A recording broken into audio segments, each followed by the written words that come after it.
कि समलंब का क्षेत्रफल किस तरीके से हम उसको रेक्टेंगल में कन्वर्ट करके आसानी से निकालते हैं। एकदम उसी के एप्लीकेशन के द्वारा आपके कोर्स में सर समीका है A square minus B square equal to A plus B A minus.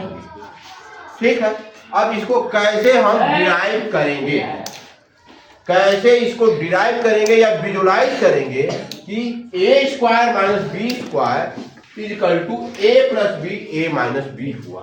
तो देखिए आपके सामने यह एक पेपर है,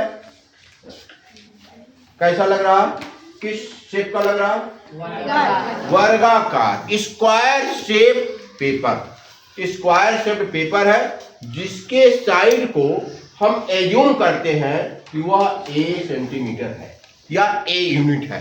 ठीक, या ए, ये भी ए।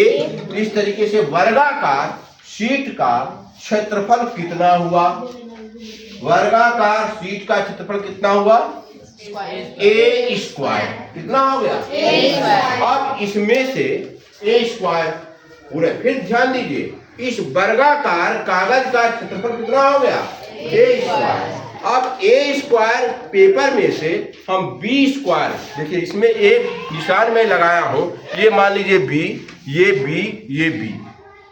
तो अगर इस बी स्क्वायर को हम काट कर निकाल दें इस पूरे ए स्क्वायर में से, तो एल टाइप का कुछ एरिया बच रहा है ना, वो कितना होगा, अगर ए स्क्वायर के पेपर में से बी स्क्वायर को काट के निकाल दें तो कितना बचेगा, एल टाइप का जो एरिया है A square minus B square ना, ए स्क्वायर माइनस बी स्क्वायर। तो हम वही काम करेंगे, इसको काट के निकाला जाएगा। देखिए अब इसको डायगोनली हम मिला, डायगोनली कैसे मिलाए, देखिए इस तरीके से डायगोनली मिलाए। अब इसको हम काट के निकालेंगे। देखिए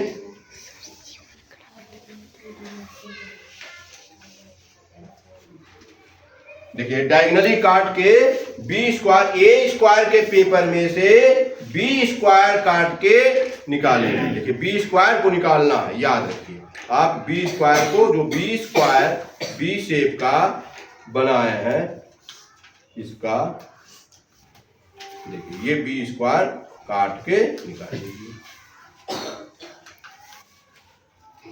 अब इधर भी आप ए स्क्वायर लिख देंगे तो आपको दिखाई देगा ए, और ये जो है आपका, अगर बी, अगर ए में से ये बी, देखिए पूरा कितना ए है और ये बी निकल जाएगा तो ये कितना बचेगा, ए माइनस बी।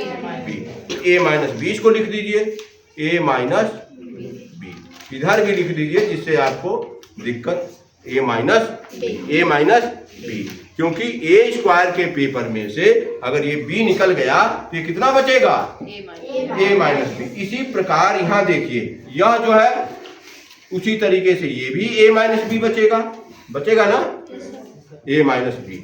अच्छा, ये ए माइनस बी और ये इधर भी लिख दीजिए, ये बी है।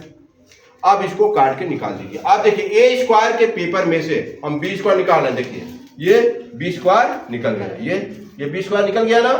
अब ये ए स्क्वायर माइनस बी स्क्वायर बचा, ये कितना बचा, ए स्क्वायर माइनस बी स्क्वायर। अब देखिए अभी आपने देखा है कि इस प्रकार के ट्रेपेजियम, इस प्रकार का ट्रेपेजियम है, ये लंब समलंब है।